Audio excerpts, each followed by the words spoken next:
kita sekedar menaruhnya, tidak ditempatkan pada sebuah tempat yang layak, yang sesuai. Nah, dalam artian layak itu sesuai, itu mengakibatkan mustika. Assalamualaikum warahmatullahi wabarakatuh. Ya, pada perjumpaan kali ini saya sekedar ingin berbagi untuk sahabat-sahabat, khususnya bagi sahabat-sahabat yang menyimpan sebuah mustika. Ya, apapun jenis mustikanya, entah itu mustika lipan, mustika kelapa, mustika merah delima, atau mustika-mustika lainnya, untuk penyimpanannya. Yang mungkin ada beberapa yang memiliki mustika itu syukur ditaruh gitu aja. Dalam bahasa Jawa, syukur angger digletakno. Nah, syukur angger digletakne. Nah, sebenarnya itu kurang bagus teman-teman. Karena kalau kita sekedar menaruhnya, tidak ditempatkan pada sebuah tempat yang layak, yang sesuai. Nah, dalam artian layak itu sesuai, itu mengakibatkan mustika tersebut kurang terawat dari segi kebersihannya. Satu.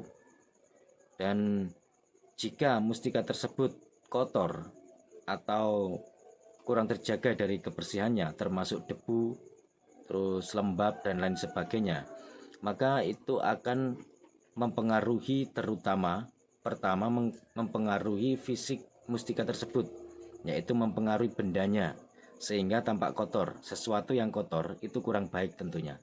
Dan yang kedua, sedikit banyak itu pasti akan berpengaruh atau berefek pada energinya. Karena sesuatu yang tidak dirawat itu selalu berbeda dengan sesuatu yang dirawat, apapun jenisnya. Termasuk salah satunya adalah mustika ini. Dan untuk merawat mustika itu seyogyanya kita menaruh, biasanya kalau mustika lipan, mustika kelapa, atau mustika lain-lainnya, sebaiknya itu taruh di tempat atau di wadahnya, wadah yang sesuai. Nah, biasanya disebut dengan cupu. Nah, cupu itu bisa bermacam-macam, ada yang terbuat dari logam-logam kuningan terutama, bisa logam perak, atau terbuat dari tanah liat yang dibakar hingga memerah sehingga kuat, atau juga bisa terbuat dari kayu.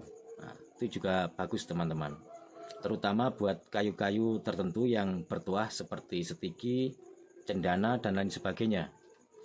Jikalau sahabat-sahabat tidak memiliki sebuah cupu yang terbuat dari logam, kayu, tanah yang seperti saya sebutkan tadi, sahabat-sahabat lebih praktisnya itu bisa mencari botol minyak wangi yang kecil itu, seperti ini contohnya. Ini saya kasih taruh mustika lipan. Jelaskan. Ini di dalamnya ada sepasang mustika lipan. Ini lebih praktis, lebih murah, dan lebih mudah kita dapati. Mungkin bekas-bekas minyak, kalaupun bekas minyak kita harus membersihkan dengan kapas atau tisu. Setelah kita bersihkan, kita sabun agar tidak ada bekas-bekas minyak yang tidak sesuai dengan mustika yang akan kita simpan di dalam sini. Atau kita bisa membelinya di toko-toko minyak. Nah, ini sangat murah sekali. Nah, cukup Rp2.000, ada yang Rp5.000 dan lain sebagainya. Nah, sebelum kita masukkan seyogyanya, kita masukkan kapas dahulu sebelum mustikanya kita masukkan. Ini kita masukkan kapas. Setelah kita masukkan kapas, di kapas bagian bawah ini kita tetesi 3 tetes minyak. Nah, entah itu minyak hitam, minyak za'faron merah, garu, malaikat subuh, dan lain sebagainya yang sesuai. Setelah itu, setelah kita tetesi, kita lapisi dengan kapas lagi bagian atasnya ini. Nah, ini kan ada agak kekuningan, ini minyak. Setelah itu kita lapisi kapas lagi. Setelah itu mustika sebelum kita masukkan, seyogyanya kita tetesi minyak lagi atau kita basahi minyak yang sesuai. Setelah kita basahi minyak, kita bersihkan sampai kering.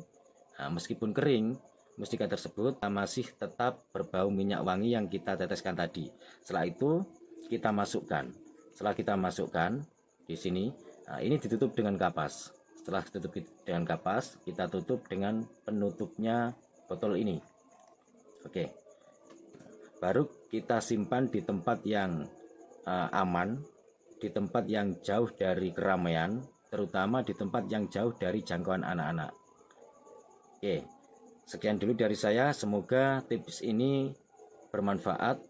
Kurang lebihnya saya mohon maaf. Wassalamualaikum warahmatullahi wabarakatuh. Salam budaya.